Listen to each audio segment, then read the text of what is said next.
faithfully conveying value, interpreting great books from around the world. Hello, this is Sally's Book Talk. Today, I'll be interpreting a book for you called A Brief History of Gold.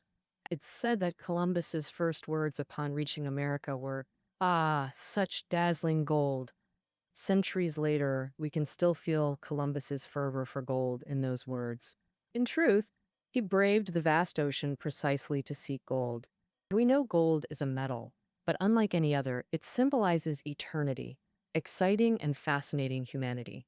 How does gold hold such allure? Because throughout history, gold has been currency, wealth itself. Possessing gold meant possessing riches. So why did humanity choose gold as money? For Chinese, mentioning gold often brings silver to mind, which also represents wealth.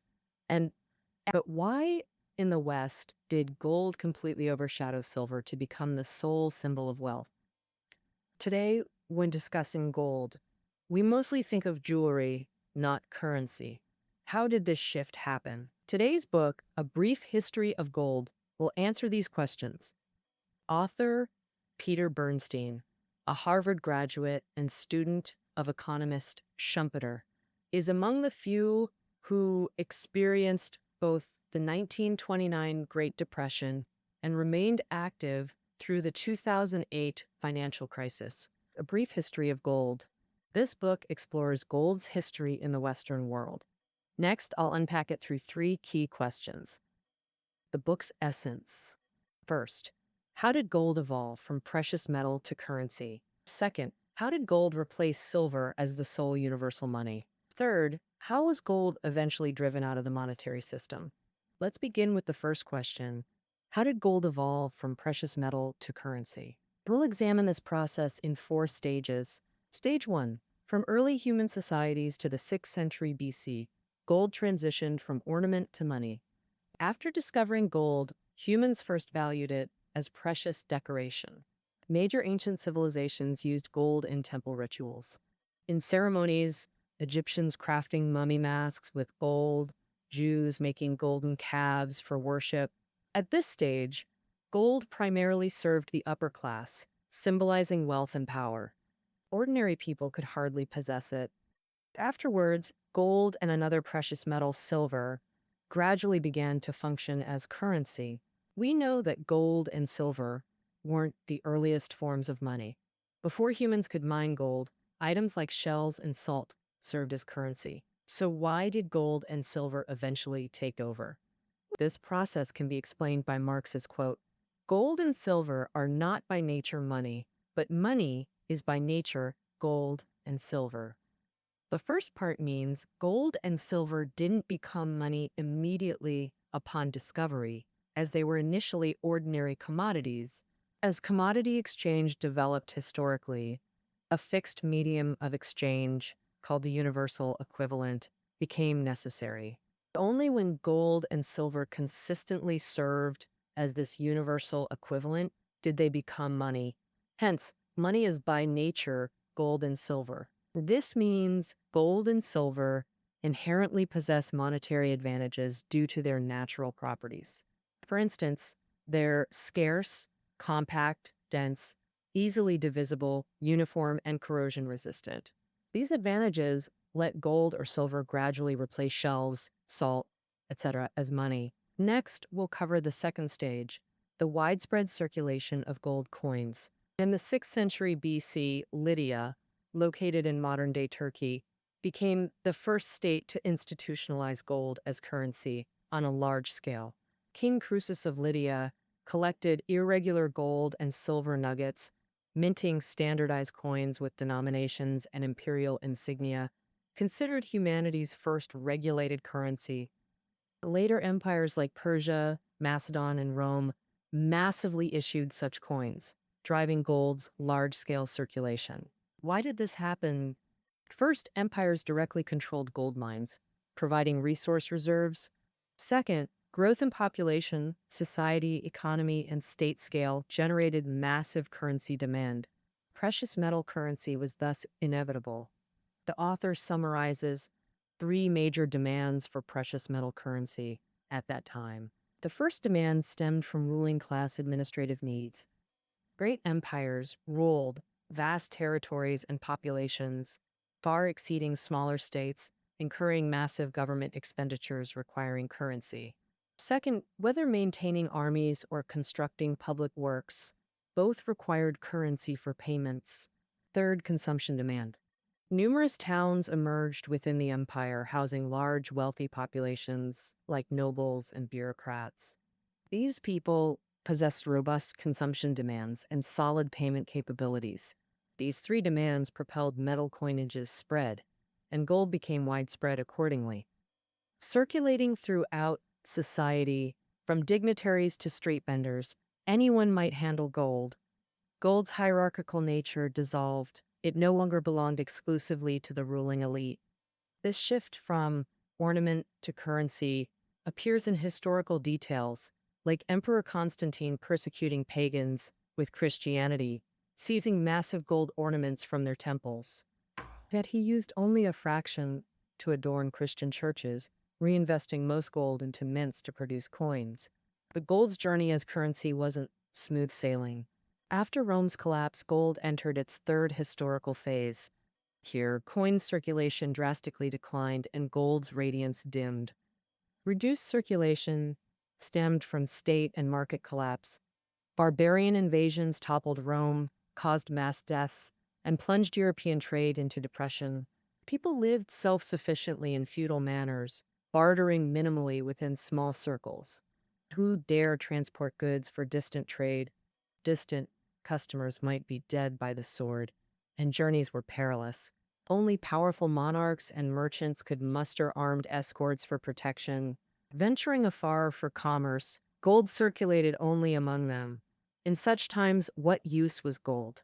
It couldn't satisfy hunger or quench thirst.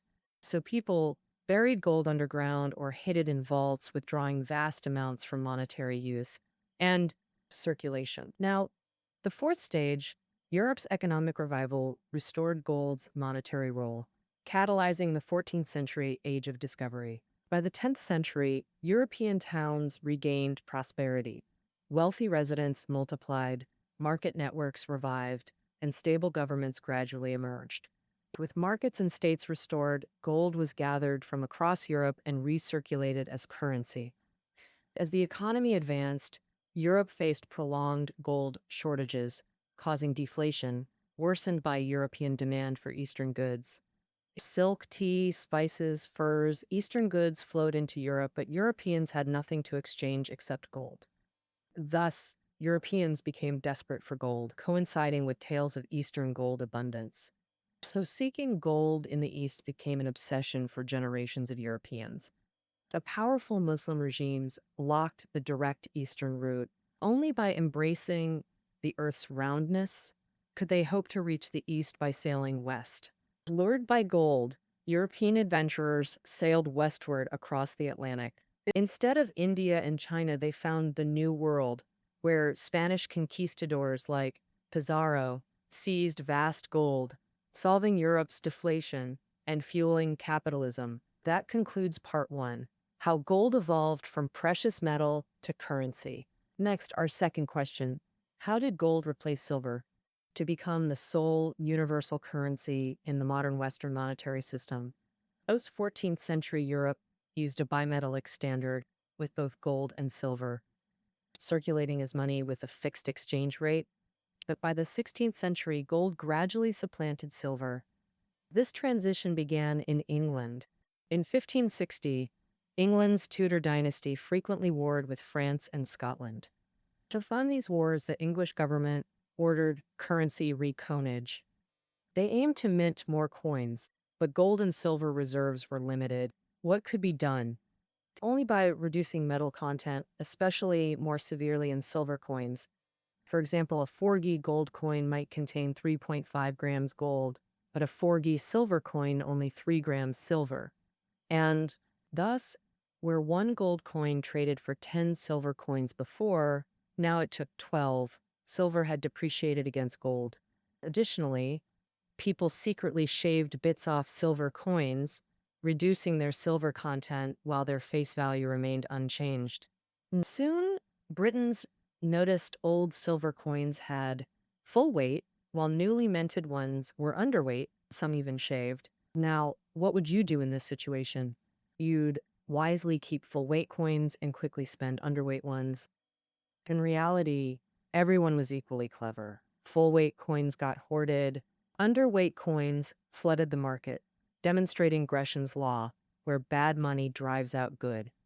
To solve this, in 1696, England's government decided to recall underweight coins, e.g., a 4-gram coin with only 2 grams silver was redeemed at full 4-gram value. After recall, the government reminted full weight coins for circulation.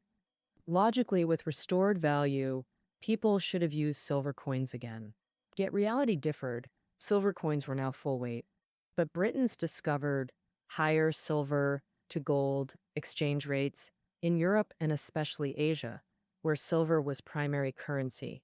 So when full weight coins entered circulation, people melted them to sell silver abroad for profit. Thus, full weight silver got exported, leaving undesirable underweight coins. Only gold remained trustworthy. Meanwhile, Britain's government exhausted its silver reserves, unable to issue new full-weight coins. This situation persisted nearly 20 years. Britain received substantial gold income annually while silver coins massively outflowed. And by 1717, silver coins effectively vanished from circulation, making gold Britain's sole precious metal currency.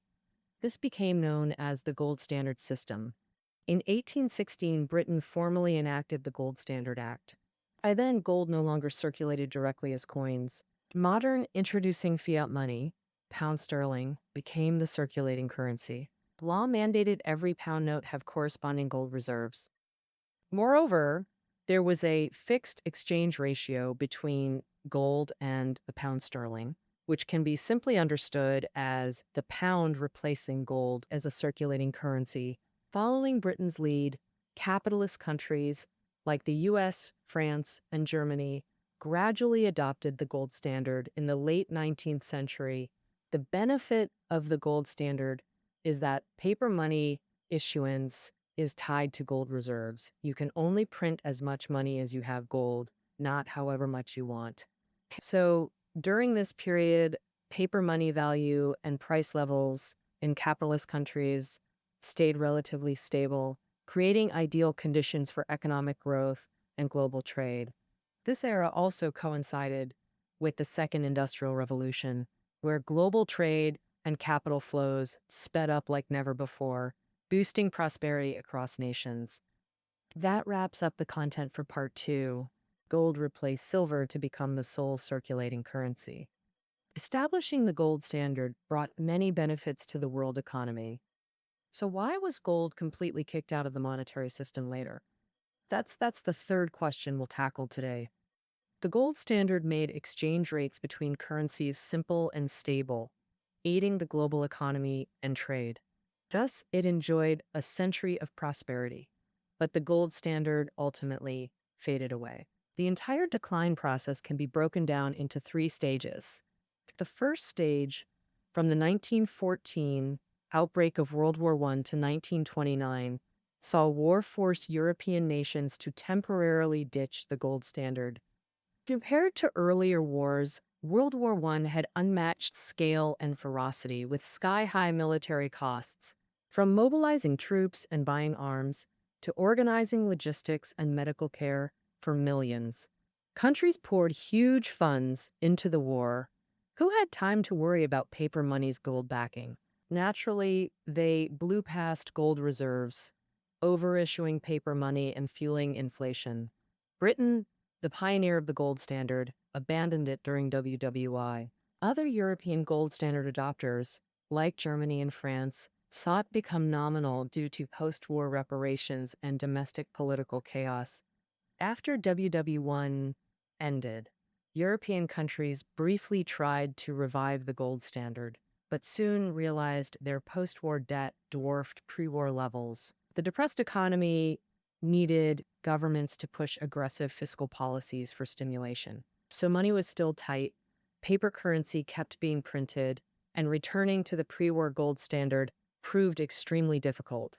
During this phase, Governments tried every means to suppress gold's circulation demand by raising exchange barriers. For instance, in 1925, Britain's revised Gold Standard Act stipulated the pound remained legal tender but couldn't be freely exchanged for coins. Banks only offered bullion exchange, accessible only to those with substantial paper money. Say a gold bar cost about 33.33 pounds, then far beyond ordinary people's means. Despite strenuous restoration efforts, the gold standard lasted only a few years before being destroyed in the 1929 Great Depression. This brings us to the second stage. From 1929 to 1939, the economic crisis led nations to completely suspend gold currency exchange. In the 1920s, Wall Street overflowed with irrational speculation. U.S. stocks and bonds soared, while the Fed's laissez-faire policies fueled this frenzy. By 1929, U.S. stocks crashed, and the resulting panic quickly spread to Europe. Amid crisis, people instinctively clung to gold, triggering massive bank runs across nations. Gold reserves rapidly vanished from central bank vaults. By 1933, President Roosevelt ordered banks to halt dollar-gold exchanges, crippling America's gold standard. And in Europe, the 1930 collapse of Austria's Credit-Anstalt Bank ignited the gold standard's downfall. In interconnected Europe, any bank failure could spark chain reaction panic. And previously in such crises, European nations would generously lend gold to stabilize affected banks and safeguard the financial system. But during Vienna's 1930 crisis, central banks had lost all mutual trust, offering no real aid. They just wanted out. To preserve gold reserves, nations restricted gold and foreign exchange. However, after the Vienna Bank bankruptcy, panic quickly spread from Austria across Europe. Isolated European nations, unable to handle the massive wave of bank runs, allowed no citizens to exchange paper money for gold amid the chaos. Governments realized that the best way to protect gold was to stop its circulation. The exchange between gold and currency was halted, and the gold standard perished. The third stage spanned from World War II to the 1970s. After World War II broke out, governments shipped gold to the U.S. for political and military reasons. By the war's end, the U.S. emerged as the biggest winner. Data shows that the U.S. held over 75% of the world's official gold reserves then, with nearly all global gold flowing to America. At this point, the U.S. stepped forward to rebuild the gold standard. Of course, to avoid recurring bank runs from history, Americans made special arrangements limiting gold to restricted free exchange. What does that mean? Not everyone could take dollars to the U.S. government to exchange for gold.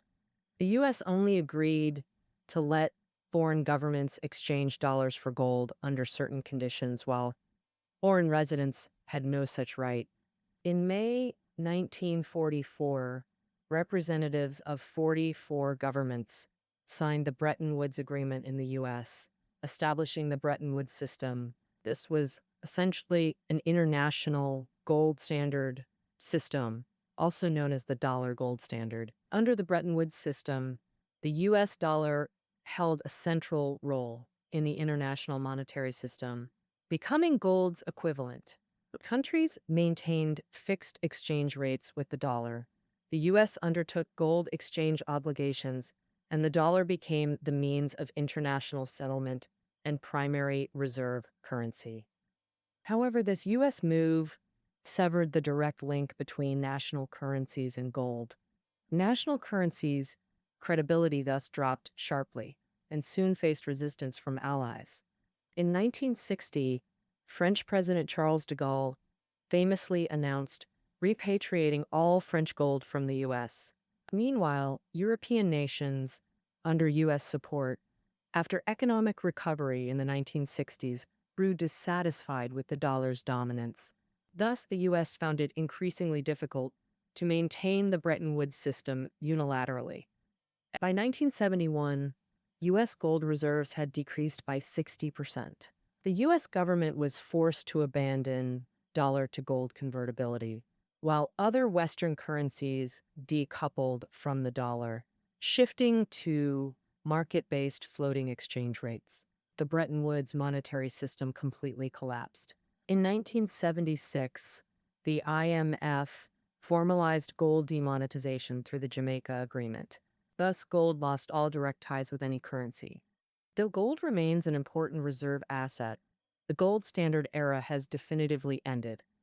That concludes the third question. Post WWE, after gold's gradual demonetization, both Britain and America attempted to maintain gold standards but ultimately failed.